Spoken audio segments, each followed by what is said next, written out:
Jednostavno pogledate Milisavu pored sebe i kažete: Bože moj, ko je ova nakaza?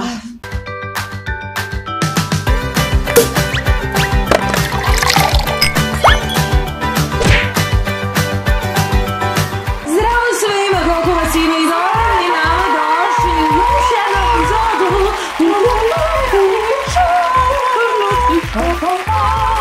Dakle, opet smo tu da se malo podružimo.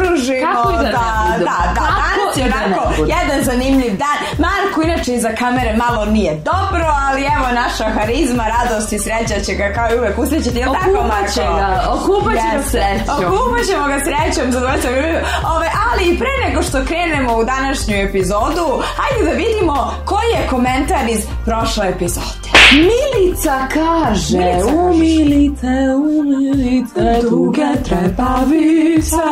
Kaže Milica: koliko objašnjavate rukama i gluvonemi bi vas razumeli. Prelepe ste i predivno vam stoji ravna kosa. Hvala ti, umilice, tuge trepavice. Kako ide ono na gluvonemi jeziku, onom volim te, ovako nešto? Kako ide? Kako ide, Marko? Ti znaš jezike, Marko. Nema veze, hvala ti, Milice, puno, divan je komentar. Vi dalje šaljite samo lepe komentare, jer to čitamo, ružno ne čitamo. Tako da hvala lepo i doviđenja. Često od vas, mačići naši mali, mjau, čujemo jednu stvar, a to je kako ste posle 2-3 dana jako volite nekoga. Vi ste u velikoj ljubavi, vi ste, on je čovjek vašeg života. On je ono, znaš što ste vi tražile i vi ste prosto oduševljene cijelim tim odnosom i mislite da vi nekoga volite. To što vi pričate nema nikakve veze sa životom. Nikakve veze, vi samo laprdate. To je nekada kao ljubav, moj svet, moj život. Vi ste u stvari samo zaljubljene. Ako ste i zaljubljeni. Za zaljubljenost u vašu izmišljenu je sasvim kriv vaš mozak koji ispušta nekakve hemikalije, one se luči i mislite da ste srećni, da ste zaljubljeni, pa ne možete da jedete, da spavate. Ne možete da spavate, samo mislite o vašem savršenom Milisavu i kako ćete da mu rodite 6 dete. Tačnije, sve što radite kontroliše dopamin i oksitocin koji ide direktno iz vašeg mozga u vaše tijelo i onda vi verujete da sve što radite, da je opravdano, da je normalno, da je to pa nije. I onda kada prestane taj koktel hormona, jednostavno pogledate Milisavu pored sebe i kažete: Bože moj, ko je ova nakaza? A s druge strane imamo tu neku ljubav, pravu, u kojoj je mnogo više svega toga zajedno nego što je zaljubljenost. A šta ih to razlikuje? Pa to ćemo danas da ustanovimo. Ništa ne brinite, držite se poleća. Zaljubljenost je iracionalna, ljubav je racionalna. Zaljubljenost je neko stanje potpuno iracionalno. Vi ne vidite realnu sliku ničega što se u vašem životu trenutno odvija. Vi vidite neku vašu izmaštanu realnost. Svi ti hormoni, sve to što se luči. Pomisao da je naš Milisav baš najsavršeniji na svetu. Mi ni ne vidimo u stvari kakav je Milisav, ko je Milisav, šta on radi, čime se bavi. Mi samo vidimo da je on otac našoj dece. Također ako je Milisav lep, zgodan, ima pločice, tek onda ne vidimo dalje od Milisavog fizičkog izgleda i samo hoćemo da tipnemo pločicu i to ne ono kupatilo. Ovo komanda je Martin, tvoj polio je glupio. Dok je ljubav zasnovana na svesnoj odluci da ostanemo sa nekim, iako znamo njegove mane, iako je možda malo pustio stomačić, iako možda malo dobro, ajde nećemo ići tako daleko, ne trebaju smrdeti ljudi ko volite, ali sa druge strane ljubav je ta koja, iako znate šta su nečije loše strane, dobre strane, najgore strane, vi dalje ostajete tu i volite ga. Dakle, vi u stvari zavolite osobu kako ona zapravo jeste, a ne neku izmišljenu, savršenu verziju nje koju ona možda može da bude. Vi se zaljubljujete u realnost, ali to sve zapravo i dolazi posle zaljubljenosti. Znači, totalno, nisam tako da ti kažem, Marko! Otkud ti? Pa evo, gde si ti? Evo, ovo je Lale, moj novi dečko. Ćao, Lale. Znači, mi smo toliko zaljubljeni, toliko, ja mislim da se udati za njega, znači to je to petero dete, Laleška moj. Znači, ne možda veruješ kako je, sve je sudbinski, sve je tako sudbinski. Znači, isto svog dana rođeni, isto su godište, ja sam 91. on je 91. Mislim, ne možda... Šta? Ljubavi nisam ja 91. Nego ko? Pa 95. Lale! Lale! Kako me si? Pedofilija, Lale! Znači, mojte Derište, zaljubljenost je sebična, ljubav nije. Kada smo zaljubljeni, fokusirani smo samo na ono što možemo da dobijemo, da uzmemo od druge osobe. Daj sve da bi predstavilo. Sve mora da bude po našem. Ako kažemo dođi tu u tom trenutku, on mora da dođe, inače su to drame, patnje. I uglavnom je zaljubljenost taj period kada neko mora da bude lud za nama koliko smo i mi za njim, zato što onako sebično boostujemo svoj ego. I ta jadna osoba mora da bude tu i radi onako kako mi želimo i onda kada prestane, zaljubljenost magično nestane. Rima. Ljubav s druge strane je nešto sasvim drugo. Ljubav je puna kompromisa, puna shvatanja i prihvatanja i nekako želje da toj drugoj osobi bude jednako, ako ne i više lepo. Dakle, ta ljubav nije zasnovana uopšte na uzimanju i davanju, već da cijelokupna ta vaša zajednica bude lepa, zdrava, da se volite, da razmenjujete nežnosti, da malo... Tako, evo kao nas dve. Evo, ljubavi.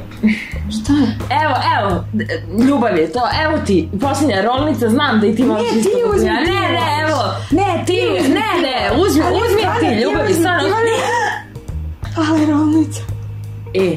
Ima ono pravilo 650 sekunde. Nema 25 sekunde, ali uzmi ja ti. Zaljubljenost je posjedovanje, ljubav je partnerstvo.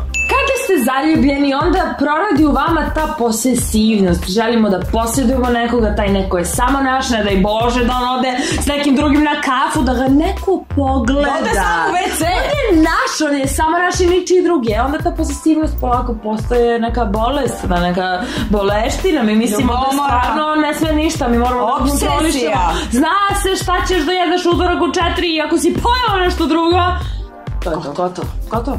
Ljubav sa druge strane podrazumeva timski rad i znači to mi. I u tom mi nema mesta. Tako je, ljubav. Nema mesta za posesivnost i nikako nema mesta za nepoverenje. Znači u ljubavi morate da imate poverenje jer samo tako možete zajedno da napredujete, da učite na greškama. Nema ja, ti. Mi smo mi. Tako sreću. Zdravo, Maco! Mačkice, zdravo, stari Maki, drago mi je. Ćao. Imaš nešto ovde, ti sviđa moj bamboleo, košulja, Gypsy Kings, Mnogo sam ludo došla leto, razumeš? Nego kako si, šta radiš, šta ima, kako si, Kako se zoveš, nisam čuo. Šta? Ko ti to zove? Neki King, Gypsy, neki ciganče, neko prišlo. Ma nešto kao neka priča, kao mula, malo ti izvičem mnogo košlju od gardina uči. Znaš li je bamboleo? Slikat ću ti, da ću mi slikam da ga vidiš. Ti moraš to iskrati. Maco! Zaljubljenost raste uz strast, ljubav raste uz prijateljstvo. Kada ste zaljubljeni, sve vam je novo, divlje, vatreno, zanimljivo. Bukvalno trčite ka njemu samo da se još jednom dođete i jednostavno provodite vrijeme stalno tako, da li su to poljubci, da li je to, ne znam, gubljenje u strasti, ali svakako ono što vas drži je ta strast koju imate jedno prema drugom. I onda često kada je zaljubljenost u pitanju, kada stvari postanu malo monotonije, da ne kažemo dosadnije, kada strast malo prestane, vi stvari shvatite da ste od tog odnosa i imali samo tu strast i ništa više. Ostave vam samo onako iza u prošlosti. Pa tako, dok je zaljubljenost strast tako opadne i bude sve manje, uz ljubav prijateljstvo je ono što jača. Dakle, vaš odnos se zapravo zasniva na prelepom, predivnom prijateljstvu, pa onda i sve ostalo. To ne znači nešto treba da manjka, ne? Tako je, ne kažemo kada kažemo prijateljstvo, ne kažemo drugari. Da, ali kažemo da pre svega tu ima prijateljstva, zatim ljubavi i onda svega ostalog, dece, Bože zdravlja. Tako je, prvi put kada on prdne do gotovo. Već ste prijatelji, ljubav. Ljubavi. Alo, ljubavice, pa gde si ti? Jo, tako sam umrla, kad smo dan imali posao, šefica nam je, sve nas je poređala. Znači, ja čekam samo da dođem kući. Ništa, sreće moje, znaš kako se nam dečak pripremio, malo romantika, malo strast, znaš šta sam nam se pripremio? Šta si radio? Slušaj, odlepit ćeš prvo. Skinuo sam celu 8. sezonu. Razumeš koji je to šta to? Onda, slušaj ovo, naručio sam kalorku, stiže za 70 kako sam gladna, znaš kako sam gladna. Ali slušaj ovo, znaš šta sam još uradio? Pa ovo je orgazmično zadovoljstvo za tebe. Opro sam ti čebence. Pa ljubavi moja. mog života. Evo stižem. Ajde, čekam te, go sam u čepetu, ajde. Zaljubljenost pamti i vraća, a ljubav prašta.